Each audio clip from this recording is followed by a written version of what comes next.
Siku moja alikuwepo kijana mdogo sana katika kijiji fulani, na yule kijana alikuwa ni maskini sana.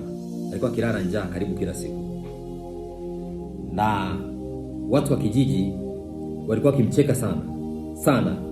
Unajua kwa nini? Kwa sababu yeye mara nyingi alikuwa anasema nitakuja kuwa tajiri mkubwa kuliko mtu yeyote. Sasa mara nyingi alikuwa akilima mazao yake, kwa sababu alikuwa na eneo lake dogo. Kila mazao anayolima anajikuta na kutana na ukame, yanaharibika. Analima yanaharibika.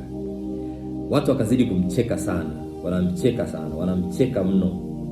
Kwa nini? Kwa sababu ana ndoto ambazo wanadhani haziwezi kufikiwa. Kiukweli yule kijana alizidi kuweka jitihada kubwa sana katika kufanya kazi, lakini mambo yalizidi kutokuwa mazuri. Siku moja mzee mmoja alikuwa anapita pale katika shamba lake, akamuuliza na akampa story ya namna anavyolima. Akamwambia hapana, hapa huwezi kupata chochote, na kushauri chimba kisima ili uwe unafanya umwagiliaji, na hapa lima mazao ya muda mfupi na ya haraka ili utoe uwe unavuna mara kadhaa. Yule kijana alimsikiliza yule mzee, lakini hakuwa hata na shilingi 100 ya kulimia kisima. Kaenda akauza mbuzi wake pekee aliyokuwa nao ili akatengeze kisima. Watu walizidi kucheka sana. Yule kijana akakata tamaa, akachimba kisima na akafanya kama yule mzee alivyomuelekeza. Kiukweli msimu wa kwanza alifanya kidogo vizuri, lakini sio vizuri sana. Mwaka wa kwanza, mwaka wa pili mazao yakazidi kuongezeka. Mwaka wa tatu akazidi kulima zaidi na akaanza kupanua mashamba. Mwaka wa 4 mazao yakawa ni mengi kiasi kwamba pale au wafanyabiashara wa pale hawezi kuyanunua. Watu wakaanza kutoka mjini wanakuja pale kununua.